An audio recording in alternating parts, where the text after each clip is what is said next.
মনে রাখবেন, মুমিনের জীবনের দুইটা অংশ। সব সময় আমাদের জিন্দেগি দুইটা অংশ। কখনো আমরা নেয়ামতে, আমাদের প্রত্যাশা মতো, চাওয়া মতো আমরা যা পাচ্ছি, আর কখনো বিপদ মুসিবত পেরেশানিতে আছি। এই জিন্দেগি উভয় অবস্থাতেই আল্লাহ তাআলা বান্দার করণীয় বলে দিছেন। সুখে নেয়ামত পেলে, প্রত্যাশা মতো হলে, চাহিদা মতো পেলে শুকর, আর বিপদ মুসিবত পেরেশানি হলে সবর। এই জিন্দেগি আমার, হয় শুকর নয় কি সবর।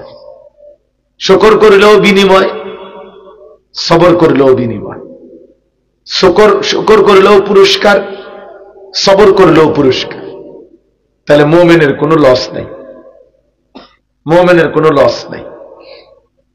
কোরআনুল কারীমের মধ্যে আছে, আল্লাহ তাআলা বলেন, ওয়াসায়াজিল্লাহুশ শাকিরিন, অবশ্যই আল্লাহ তাআলা শুকরকারীদেরকে বিনিময় দেবেন। তাহলে এই যে শুকর করলে বিনিময় দিবেন। হুবহু আরো একটা আয়াত আছে, ওয়াসানাজিজ শাকিরিন, আমি অবশ্যই শুকরকারীকে বিনিময় দেব। লা ইন শাকারতুম লা আযীদান্নাকুম, এটাও কোরআনের আয়াত। যদি তোমরা শুকর আদায় করো, আমি আল্লাহ তোমাদের নিয়ামত আরো বাড়িয়ে দেব। মা ইয়াফআলুল্লাহু বিআযাবিকুম ইন শাকারতুম, আল্লাহ তাআলা বলেন, তোমরা যদি আল্লাহর শুকর আদায় করো তো আল্লাহ কেন তোমাদেরকে আযাব দিবেন? আযাব দিয়ে আল্লাহর দরকার কি? তোমরা যদি আল্লাহর শুকর আদায় করো। তাইলে এই প্রতিনিয়ত আল্লাহ তাআলা শুকরের পুরস্কার আল্লাহ আমাদের জন্য বলেছেন দিবেন।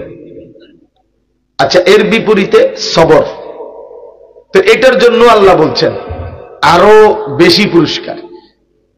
শুকরের তো ব্যাপারে দেখেন, বলছে আল্লাহ বলছে, আমি আল্লাহ শুকরকারীকে বিনিময় দেব, যেটাই দোক জান্নাতের কিছু না কিছু দিবে। আর সবরকারীর ব্যাপারে আল্লাহ বলছে, আমি নিজেই সবরকারীর হয়ে যাব।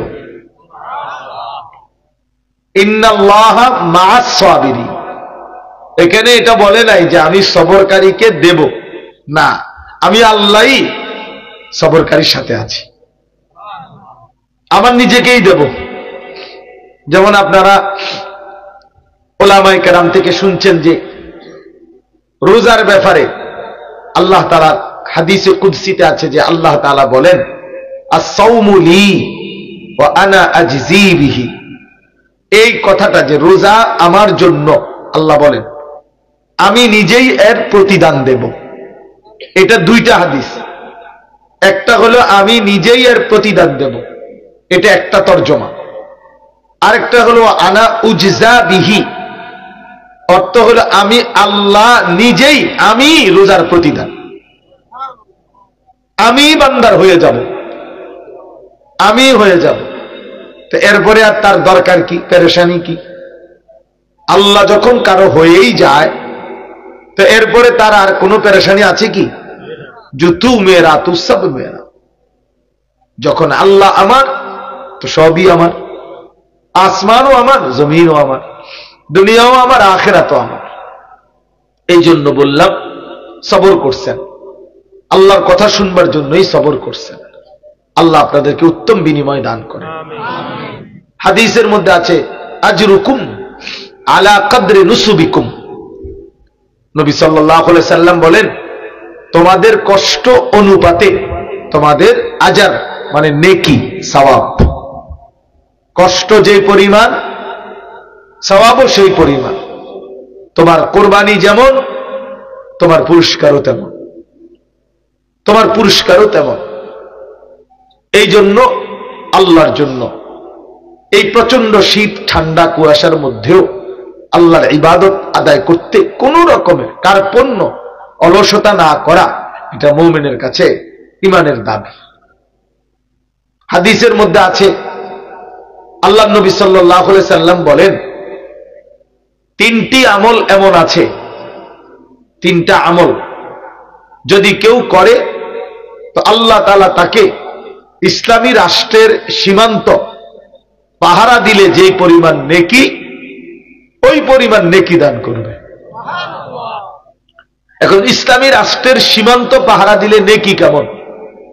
আল্লাহর নবী সাল্লাল্লাহু আলাইহি সাল্লাম বলেন, একদিন অথবা এক সকাল এক বিকাল ইসলামী রাষ্ট্রের রিবাতু ইয়াউমিন, একদিনের পাহারাদারি দুনিয়া এবং দুনিয়ার মধ্যে যা কিছু আছে তার চাইতেও কোটি গুণ বেশি দান।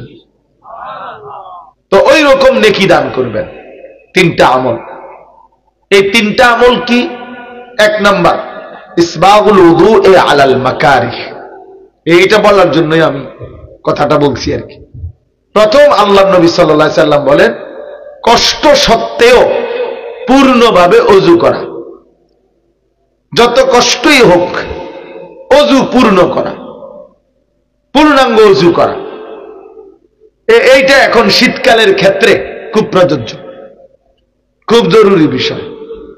এই ঠান্ডা শীত, এই কারণে কোন রকম ওযু মানে পাও দিয়ে ও ঠান্ডা ঠান্ডা শীত করে লাফ মাইরা সরাই এলো পাও, তো ভালো করে ঘষলেন না, ভালো করে পাও ধুইলেন না, তো নামাজ তো হবে না।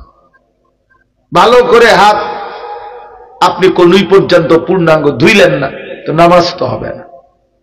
এই জন্য আল্লাহ নবী সাল্লাল্লাহু আলাইহি সাল্লাম বলেন, যত শীত যত ঠান্ডাই হোক, যত কষ্টই হোক, পূর্ণ ওযু করা। ইসবাগ মানে পূর্ণ করা, ওযু পূর্ণ করা, কষ্ট সত্ত্বেও। এই একটা। আরেকটা কি? কাসরাতুল খুতা ইলাল মাসাজিদ, যত দূরেই হোক মসজিদে আইসা নামাজ পড়ার চেষ্টা করা, অর্থাৎ বেশি কদমে মসজিদে আসা। তো এটার ব্যাখ্যা হলো এই, বেশি কদমে মসজিদে আসা মানে যত দূরেই হোক মসজিদে আইসা জামাতে শরীক হওয়ার চেষ্টা করা। কারণ মসজিদ থেকে ঘর দূরে হইলে তো মসজিদে আসতে কদম বেশি ব্যবহার হবে না। এইটা দুই নাম্বার। তিন নাম্বার, ইন্তজারুস সালাতে ইলা সালাহ, এক নামাজ আদায় করার পর আরেক নামাজের জন্য ফিকির রাখা, অপেক্ষা করা। মানে বসে থাকা না মসজিদে, এটা জরুরি না, কিন্তু ফিকিরে থাকবে। দোকানে যান, বাজারে যান, খেতে যান, যেখানেই যান আপনি, অসুবিধা নাই, কিন্তু ফিকিরে থাকতে হবে। আমার সামনে ফজর, আমার সামনে জোহরের নামাজ, সামনে আমার আসর 4:15-তে আমার আসরের জামাত, আমার এর ভিতরেই গুছাই নিতে হবে। আমার 1:30-এ জোহরের জামাত, আমার 6:05-এ ফজরের জামাত, আমার ওই হিসাব করেই উঠতে হবে। ওযু ইস্তেনজা করে 2 রাকাত সুন্নাত পড়ে আমি যেন ফজরের জামাত পাই। এই যে একটা ফিকির, এই যে একটা প্রস্তুতি, ইন্তজার, অপেক্ষা, এইটা। তাহলে কয়টা হলো বাপ? 3টা।